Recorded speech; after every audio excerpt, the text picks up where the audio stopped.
2026 FIFA বিশ্বকাপে Spain অন্যতম hot favourite এবং টুর্নামেন্টের সবচেয়ে শক্তিশালী দলগুলোর মধ্যে একটি। উয়েফা ইউরো 2024 জয়ের পর কোচ লুইস দে লা ফুয়েন্তের অধীনে স্প্যানিশ দলটি তরুণ প্রতিভা এবং অভিজ্ঞতার এক দুর্দান্ত মিশ্রণে বিশ্বজয়ের জন্য প্রস্তুত।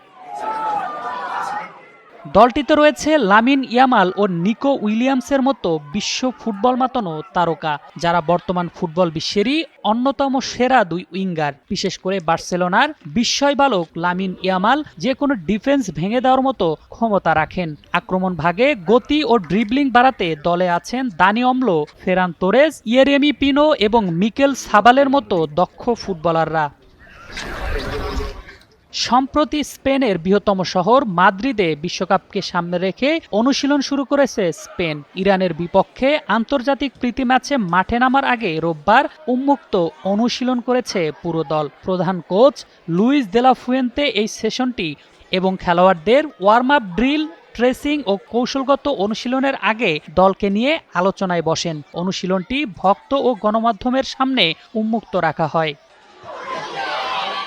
বিশ্বকাপের আগে কোচিং স্টাফরা কৌশলগত বৈচিত্র্য এবং দলের শক্তিমত্তা যাচাই করার জন্য ইরানের বিপক্ষে ম্যাচটি যাচাই করবেন বলে জানিয়েছেন দলের প্রধান কোচ।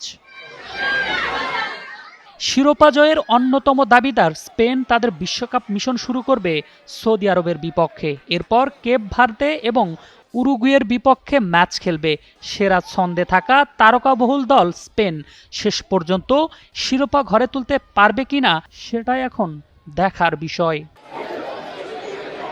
আরফিন জুয়েল, যুগান্তর স্পোর্টস।